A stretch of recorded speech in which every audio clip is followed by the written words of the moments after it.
बिस्मिल्लाहिर्रहमानिर्रहीम अस्सलामु अलैकुम। वेलकम टू सऊदी इन्फो और मैं हूँ Mohammad Kabir. Saudi traffic police ने एक और जुर्माने में इजाफ़ा किया है।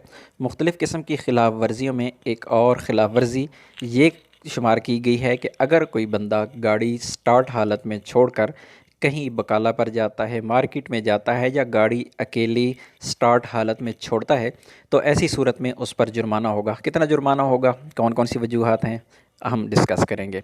तो सबसे पहले बात कर लेते हैं कि अगर आप गाड़ी खड़ी करते हैं किसी मार्केट के बाहर, किसी भी ऐसी जगह पर जहाँ पर गाड़ी आपकी अकेली खड़ी होती है, स्टार्ट होती है और आप किसी काम में मसरूफ़ होते हैं, तो ऐसी सूरत में अगर ट्रैफ़िक एहलकार वहाँ पर पहुँच जाता है और आपकी गाड़ी अकेले में खड़ी है, स्टार्ट है, तो आपको जुर्माना किया जाएगा। एक सूरत तो ये है। दूसरी सूरत ये है कि अगर आपके बच्चे हैं गाड़ी में बैठे हुए और आपकी गाड़ी स्टार्ट है और अकेले बच्चे हैं, छोटी उम्र के बच्चे हैं, तो अगर आप उनको अकेले छोड़कर गाड़ी को जाते हैं स्टार्ट हालत में, तो आपको फिर भी जुर्माना हो जाएगा, क्योंकि यहाँ पर कहा गया है कि अगर आपके बच्चे वहाँ पर बैठे हैं और स्पेशली आपकी गाड़ी अगर ऑटोमेटिक है तो बच्चे का कोई पता नहीं होता। बच्चे अगर गाड़ी के साथ कोई करते हैं, शरारत करते हैं, तो हो सकता है कि आपकी गाड़ी स्टार्ट हालत में हो और गाड़ी को आपके गियर लग जाए और गाड़ी की वजह से आपकी गाड़ी का भी नुकसान हो और किसी और का भी नुकसान हो।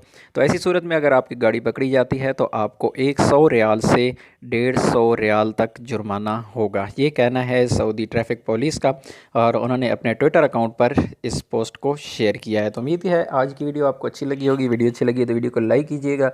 मिलते हैं एक और नई वीडियो के साथ, तब तक के लिए इजाज़त दीजिए। अल्लाह हाफ़िज़।